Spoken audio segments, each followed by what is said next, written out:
Welcome back to Hawkeye Skunk Works. Today we are going to talk about some new suspension and some bigger, beefier tires for the 4runner. So stay tuned. The plan was always to lift, we're talking about the 05 4runner, the 4th gen, FYI.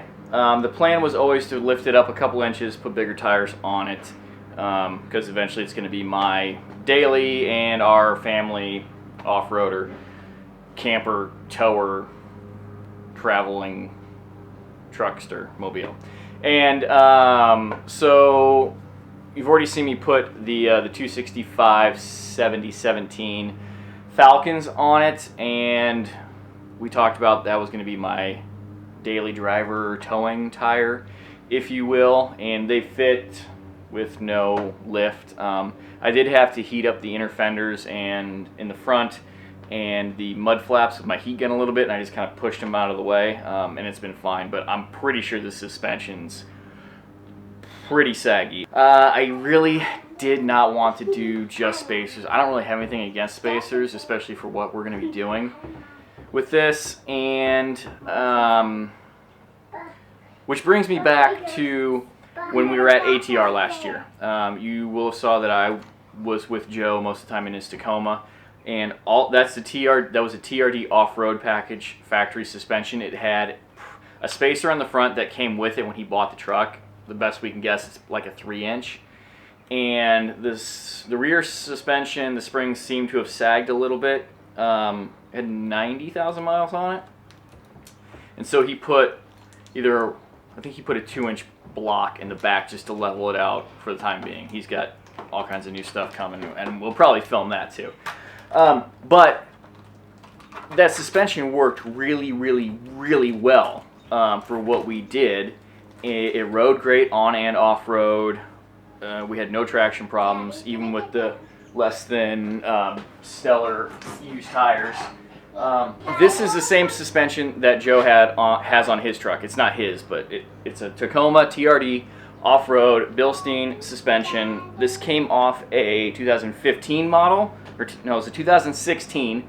It had 25,000 miles on it. I got it on eBay, shipped to my house, front strut assemblies and rear shocks for 140 bucks. So that seems pretty good to me. Yes, dear. Here, we'll take this off and you can hold it. Everything that I've read, these should give approximately anywhere between an inch and a half of lift. I'm guessing with these being not that old and my suspension being really old, it's probably going to be an inch and a half worth of lift over what it is right now. And as you saw me hand them, those are spacers. They're just billet spacers. They're not welded. I don't need any other studs. They are going to give me another inch. So theoretically, I'm going to end up with 2.5 inches of lift in the front, which is going to be really perfect, I think, with my back springs and the tires. So back springs,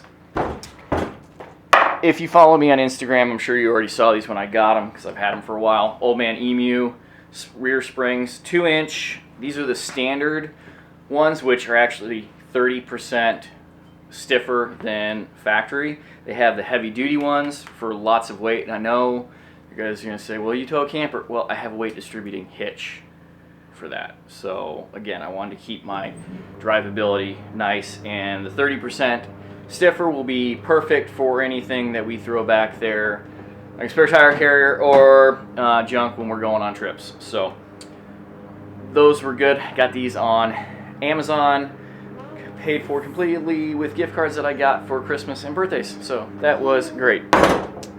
And here we'll show. These are the spacers.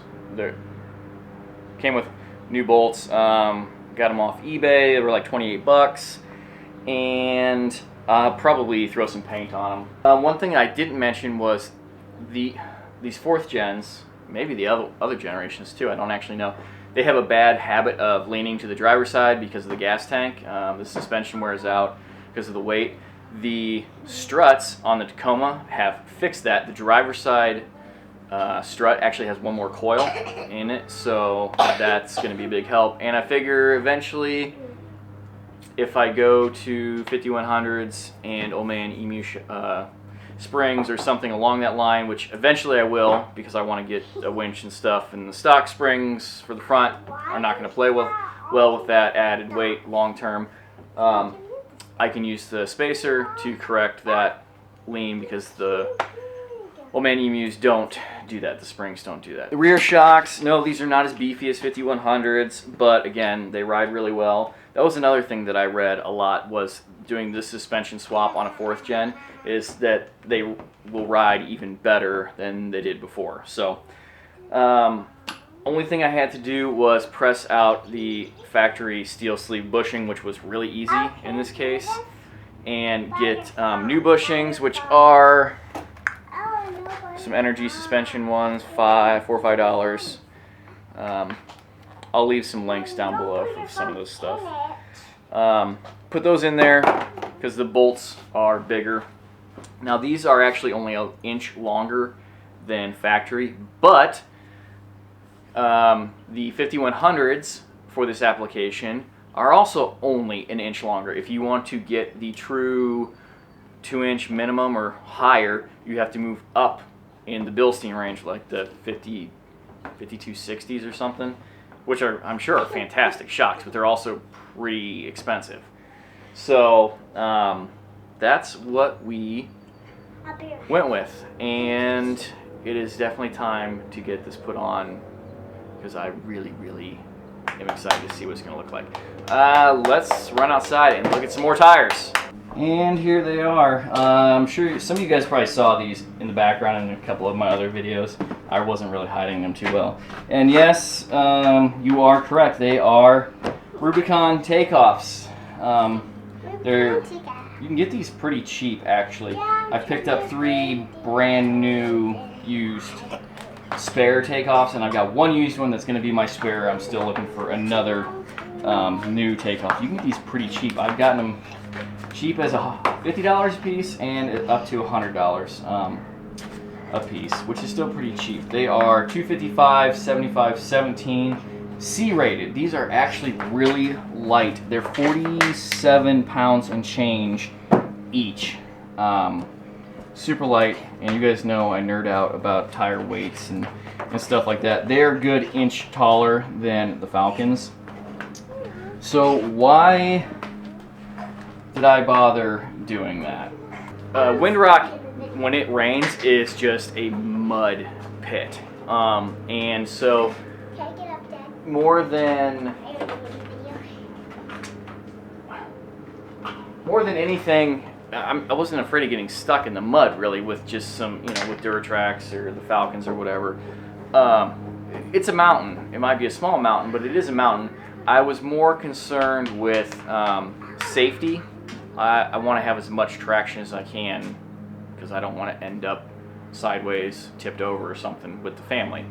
So I either went big and bad and ruined my mileage, ruined my ride, noise, or like what I did is found a less expensive, more aggressive option with these mud terrains and the Falcons. So yes, I'm going to have to run 2 sets of tires and wheels. It's not a big deal. And we'll talk about the money later, because I actually, believe it or not, the amount of money that I have in all of this suspension, all of these wheels and tires, yes, I need another set of wheels and I need one more tire, I have $180 invested into it. So we can talk about that later. But yeah, that's the plan. That should be enough suspension to run all that stuff. Have enough room for some flex. That amount of lift won't look stupid with the 31s, I don't think. As usual, follow me over on Facebook and Instagram, links down below, and be sure to give the video a thumbs up if you liked it. I really appreciate that. Make sure to subscribe and hit those notification buttons, and probably get a lot more likes on these videos because of these two. nobody watches for me anymore. Trust me, I've been hearing since the last video. So I will wrap the video up from there. Again, thanks for stopping by. Take care. Bye. Thanks for watching Hot Guy Skunk Ricks. Bye. Bye. See you on the trail. See you on the trail.